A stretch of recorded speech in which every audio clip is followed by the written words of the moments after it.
Olá a todos, hoje vamos falar não de filmes, mas de um livro, e ainda por cima não é um livro atual, é um livro que já tem alguns aninhos, um livro do Júlio Verne, um autor que eu, pelo menos na minha infância, nunca gostei, porque é super descritivo, e continua a ser super descritivo, mas desta vez li uma opinião num blog sobre um livro dele, A Ilha Misteriosa, que é o livro do qual vou falar, e que me chamava a atenção sobre um ou dois aspectos, que não são aqueles que depois me tocaram a mim, mas que me levaram a perguntar porque é que eu não hei de ler um livro deste autor, que na altura, quando era mais novo, depois nunca consegui ler ou nunca me interessou. E fui ler o livro, são 3 volumes, pelo menos a edição que eu tinha lá, é um livro ainda com algumas páginas, mas que achei muito interessante por 3 aspectos que queria comentar, que acho que nos podem dar pistas também para a nossa vida. Mais ou menos a história é simples, é a história de 5 americanos que estão em plena Guerra Civil Americana, não é? E estão sitiados, eles são nortistas e querem escapar daquela cidade, e escapam em balão. E vão num balão, o balão encontra uma tempestade no Pacífico, caem todos à água e vão dar com uma terra, que ao princípio não sabem se é ilha ou península, mas é algo mais ou menos perdido, algures no oceano.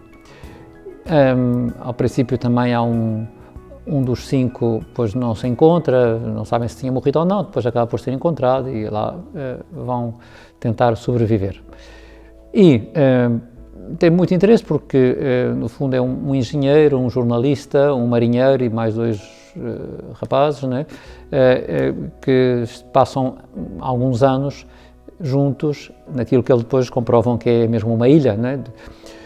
Então, o livro é super interessante e mantém muito a atenção, porque há sempre algo de misterioso, algo que acontece ali que não tem explicação, ou que não parece que não tem explicação humana, e que sempre leva o leitor a querer ir mais para a frente e ultrapassar as descrições intermináveis para chegar ao desenrolar da história. Então, tem muito interesse, em primeiro lugar, pelo o grupo que se vai criando ali, que são amigos, dão-se bem, o tal que se tinha perdido, que é o engenheiro, é um sábio, não é? E acaba por ser o líder, a autoridade, diríamos, dessa pequena comunidade, e eles todos funcionam bem, funcionam com projetos, com metas a curto e médio prazo para conseguirem sobreviver naquela ilha, não é?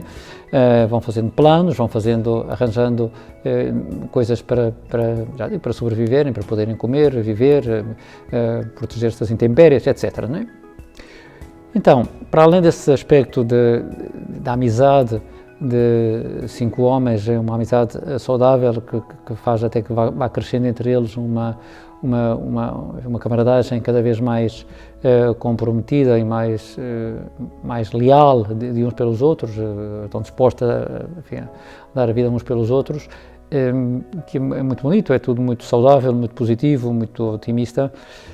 Do ponto de vista, eu pensei, por exemplo, ao ler o livro, que um aluno da escola poderia ter gosto em ler aquele livro e comprovar como os conhecimentos de geografia, de biologia, etc., poderiam ajudar, no caso destes, a sobreviver, a encontrar soluções, por exemplo, para saber qual é a latitude e a longitude da ilha onde estão, não é? Está longe da Terra, dos continentes, quanto? Eles conseguem, não é? Conseguem ir estudando tudo aquilo e chegando a conclusões muito interessantes. Mas o que mais me interessou, para além da parte da história, que tem um certo mistério, que só é desvendada no último volume, é uma ideia que eu acho que essa sim que nos pode aproveitar a todos, que é a ideia de eu estou numa ilha, ou num sítio perdido, o que é que eu tenho que fazer, qual é o seguinte passo que eu tenho que dar para sobreviver e para viver bem aqui nesta situação. Eu digo isto porque às vezes ajuda-nos muito quando todos nós às vezes temos situações um pouco mais complicadas ou um bocadinho fora inesperadas e que não preferimos até não ter, poderíamos ter uma certa tendência às lamentações, não é? Oh, se eu não estivesse aqui, oh, se eu não tivesse aquele trabalho, oh, se isso não fosse assim, não é? Pronto, e a pessoa pode lamentar-se, e aqui o que se encontra no livro é um espírito enormemente pragmático, não é? Esta é a nossa situação, a realidade é esta, é com esta realidade que vamos trabalhar.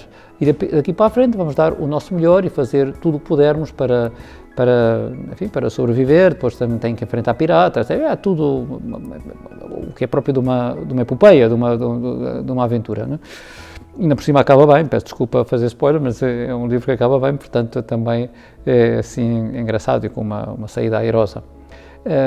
Eu aconselhava o livro com esta perspectiva, sobretudo, de ser pragmáticos. A realidade é que eu santifico-me ao trabalho no âmbito onde eu estou, não onde idealizaria